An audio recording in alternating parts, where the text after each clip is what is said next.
ইয়াসমিন, তুমি এখানে কি করো? আর এই ছেলে কে? আরে অভিজিৎ, তুমি এখানে? ইয়াসমিন, তুমি এই ছেলের সাথে কি করতেছো? তুমি এক্ষুনি আমার এটার জবাব দাও। আচ্ছা ভাই, আপনি কি বললেন? আপনি আসলে কে? তোর এত বড় সাহস, তুই আমারে জিজ্ঞেস করস আমি কে? দাঁড়া, তোরে আমি এক্ষুনি বুঝাইতাছি আমি কে। আমি ইয়াসমিনের বয়ফ্রেন্ড। আর তুই যদি জিন্দা বাঁচতে চাস তাইলে চুপচাপ এখান থেকে যা। কি বলতেছো তুমি?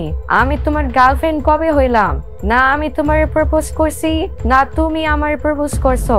তাহলে আমি তোমার গার্লফ্রেন্ড কেমনে হইলাম? আচ্ছা, যদি তুমি আমার কেউ না হয়ে থাকো তাহলে আমি কেনই বা তোমার ফ্যামিলির জন্য এত দামি দামি জিনিসপত্র নিয়ে যাইতাম? আর তুমি বা দিন রাত আমার সাথে এত কথা কেন বলতা? অভিজিৎ, ফালতু কথা বলো না।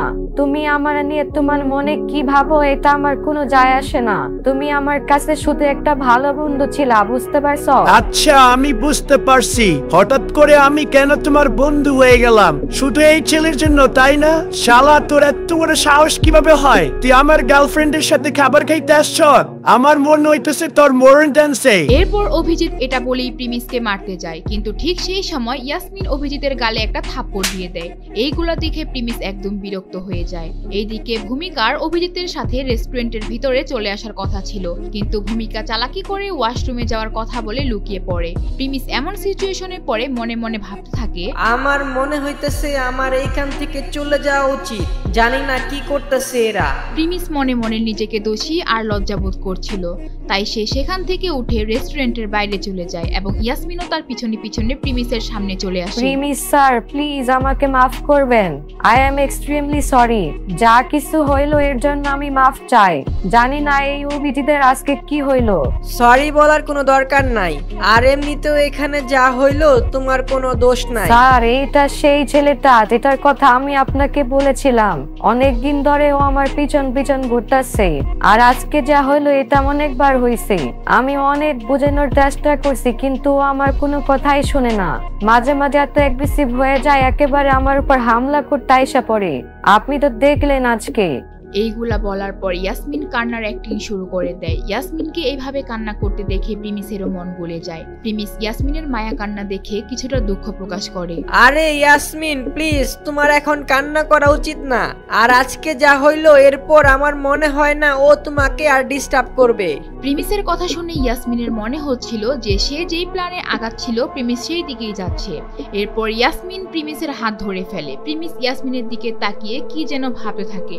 আর ঠিক সেই সময় প্রিমিসের রাধিকার কথা মনে পড়ে যায়, আর সেই ইয়াসমিনের হাত ছেড়ে দিয়ে কোনো কথা না শুনে সেখান থেকে চলে যায়। আর ঠিক তারপরই ভূমিকা সেখানে আসে। আরে ইয়াসমিন, কি হয়েছে? তুমি বাইরে কেন? আর প্রিমিস এভাবে চলে গেল কেন? আমি তো অভিজিৎরে যাওয়ার সময় ফোন দিলাম যে তুমি কই আছো, ইয়াসমিন তোমার জন্য ওয়েট করতেছে। তারপর অভিজিৎ আমাকে বললো যে তুমিও থাকো, কিন্তু আমি একটু পাশের শপিং মলে কেনাকাটা করতে গেছিলাম। ঠিক আছে ভূমিকা, এর জন্য থ্যাংক ইউ সো মাচ। আরে না, এখানে থ্যাংক ইউ বলার কি আছে? কোনো থ্যাংক ইউর দরকার নাই। আমি তো তোর বোনই লাগি, থ্যাংক ইউ দেওয়ার কি আছে? আর তোমার প্ল্যান তো ভালোই কাজ করতেছে মনে হচ্ছে। আমি অভিজিৎরে যখন বেরোইতে দেখলাম অনেক রাইগা ছিল। আমার মনে হয় জলদি তোমাকে বিয়ের জন্য প্রপোজাল দিবে। ইয়াসমিন মনে মনে ভাবছিল একটু আগেই অভিজিৎকে সে যেইভাবে থাপ্পড় দিল তারপরেও অভিজিৎ তাকে বিয়ের জন্য প্রপোজাল দিবে। এটা ইয়াসমিনের জন্য একটা বড় জোকস ছাড়া আর কিছুই না। ইয়াসমিন মনে মনে শুধু এখন প্রিমিসকে ফাঁসানোর চিন্তাই করছে। অভিজিতের কি হয় না হয় সেটা এখন তার দেখার বিষয় না। আমার কিছুদিন ধরে মনে হচ্ছিল আমরা ভুল করতেছি, কিন্তু এখন অভিজিতের যা অবস্থা দেখলাম মনে হচ্ছে খুব শীঘ্রই অনেক ক্লোজ হয়ে যাবা তোমরা। তখন সময় মতো প্রিমিসরে একটা লাথি মেরা ছাইরা দিও। ভূমিকা, তুমি আজকে প্রিমিসকে লাথি মারার কথা বলতেছো না, কিন্তু যেদিন আমি প্রিমিসকে বিয়ে করব ওই দিন তুমি প্রিমিসের আসল পরিচয় জানতে পারবা আর আফসোস করবা। আমি ওই দিন দেখুম তুমি এখন প্রিমিসের দিকে যেভাবে তাকিয়ে আছো ওই দিন কেমনে তাকাও। এইদিকে প্রিমিস সেখান থেকে গিয়ে শুধু রাধিকার কথাই ভাবছে। সে মনে করছে যে রাধিকা হয়তো তার কেনা ফ্ল্যাটেই আছে বা তাদের কলেজের হোস্টেলে আছে, তাই সে তাড়াহুড়া করে তার কেনা ফ্ল্যাটে চলে যায় এবং সেখানে গিয়ে সে রাধিকাকে দেখতে পায় না। এরপর সেখান থেকে সে সোজা কলেজের হোস্টেলের উদ্দেশ্যে রওনা হয়। সেখানেও সে রাধিকাকে খুঁজতে থাকে, কিন্তু সে পায় না। ঠিক সেই সময় গার্লস হোস্টেলের সামনে সে চারুকে দেখতে পায়। এই চারু, তুমি কি রাধিকারে দেখছো কোথাও? তোমার এখানে আসার সাহস কি দিছে? তুমি জানো না এটা গার্লস হোস্টেল? তোমার সাহস দেখে আমি অবাক হয়ে যাই। চারু দেখো, তুমি অযথা আমার টাইম নষ্ট করো না। আমি তোমার যেটা জিজ্ঞেস করতেছি আমাকে এটার সঠিক জবাব দাও। রাধিকা কই আছে তুমি কি দেখছো? ও রাধিকা, ওই পাগল মেয়েটা। তুমি আমারে কেন জিজ্ঞেস করতেছো? হয়তো গেছে এই দিক ওই দিক কোথাও, খাবার জোটে নাকি খুঁজতে। ফালতু কথা বইলো না, শুধু বলো আমাকে রাধিকা কোথায় আছে। মরতে গেছে হয়তো, তুমিও যাও। আমার কথা কানে যায় না? আমি ওর খবর রাখতে যাবো কেন?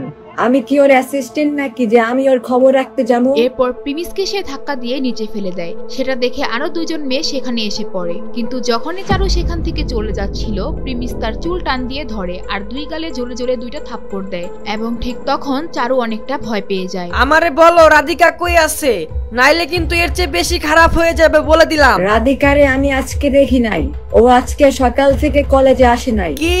রাধিকা আজকেও কলেজে আসে নাই? প্রিমিস এই কথা শুনে তার কানকেও বিশ্বাস করতে পারে না। সে ভাবেনি রাধিকা এমন একটা স্টেপও নিতে পারে। রাধিকা কিভাবে কলেজ ছেড়ে চলে যেতে পারে এটা প্রিমিস মানতেই পারছে না। রাধিকা কি সত্যিই কলেজে নেই নাকি চারু তাকে মিথ্যা বানিয়ে বলছে? চারু তুমি সত্যিটা বলে দাও, রাধিকা কই আছে, নাইলে কিন্তু এটার ফল ভালো হবে না বলে দিলাম। তুমি জানো না আমি কি করতে পারি এখন। আমি সত্যি করে বলতাছি, রাধিকা কলেজ ছাইরা চলে গেছে। আজকে যখন ক্লাস করতেছিলাম স্যার বলল রাধিকা নাকি কলেজ ছেড়ে চলে গেছে। আর তোমার যদি আমার কথা বিশ্বাস না হয় তাহলে তুমি বাকি স্টুডেন্টদেরকে জিজ্ঞেস করে দেখতে পারো। প্রিমিসের এমন রাগ দেখে চারু ভয় পেয়ে সব বলে দেয়। এরপর সে আরো দুইজন স্টুডেন্টদেরকে জিজ্ঞেস করে, তারাও বলে রাধিকা কলেজ ছেড়ে চলে গিয়েছে। প্রিমিস বিশ্বাসই করতে পারছে না যে রাধিকা কলেজ ছেড়ে চলে যাবে। রাধিকা ঢাকা শহরে তেমন কাউকে চিনেও না, তাহলে সে কোথায় গেল এমন চিন্তা প্রিমিসের মাথায় আসছিল। চারু শোনো, তুমি বলো আমাকে রাধিকা কখন গেছে এই কলেজ থেকে, আমাকে সত্যিটা বলো। আমি কালকে রাতে 2টা বাজে ওকে জামা কাপড় ভাঁজ করতে দেখছিলাম। আমি ভালো করে খেয়াল করি নাই, আমি ভাবছি হয়তো এমনি ঠিকঠাক করতেছে। আমি বুঝতে পারি নাই যে ও কলেজ ছেড়ে চলে যাবে। এরপর প্রিমিস সেখান থেকে চলে যায়। আর প্রিমিস গার্ল হোস্টেলে ঢুকেছে এটা নিয়েও অনেক ঝামেলা হয়। এইদিকে প্রিমিস সারা কলেজ অনেক ভালো করে খুঁজেও রাধিকার কোনো খোঁজ পায় না। তারপর সে ওই নদীর পাড়ে চলে যায় যেখানে তারা সবসময় দেখা করত।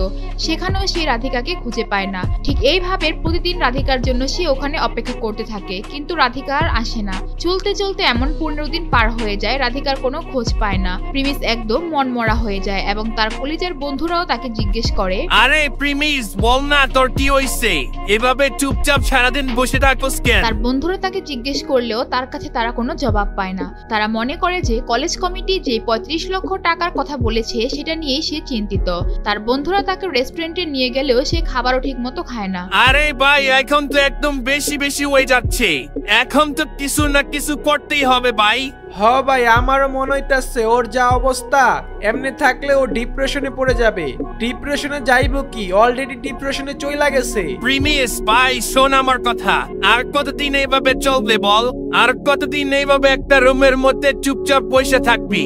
এখন চুপচাপ ওঠ, উইঠা গোসল করে ফ্রেশ হয়ে কোথাও থেকে একটু ঘুরে টুরে আয়। প্রিমিস তার বন্ধুদের কথা শুনে ফ্রেশ হয়ে সেই নদীর কিনারে যেয়ে বেঞ্চে বসে থাকে অনেকক্ষণ। কিন্তু এরপর সে ভাবে এইভাবে আর বসে থাকবে কতদিন, আর রাধিকা যদি তার এই অবস্থা দেখে তাহলে সে আরো রেগে যাবে। এইটা ভেবে সে একটি দামি রেস্টুরেন্টের মধ্যে যায় এবং সেখানে গিয়েও সে রাধিকার কথা ভাবতে থাকে। হঠাৎ সেই সময় সেখানে একজন এসে হাজির হয়। কে সেই লোক আর কি হতে যাচ্ছে প্রিমিসের সাথে? প্রিমিস কি রাধিকাকে আর খুঁজে পাবে না? আর প্রিমিস কি রাধিকাকে ভুলতে পারবে কখনো? তা জানতে চাইলে দিবস গেমিং এর ইউটিউব চ্যানেলটি সাবস্ক্রাইব করে নোটিফিকেশন বাটন বাজিয়ে রাখেন।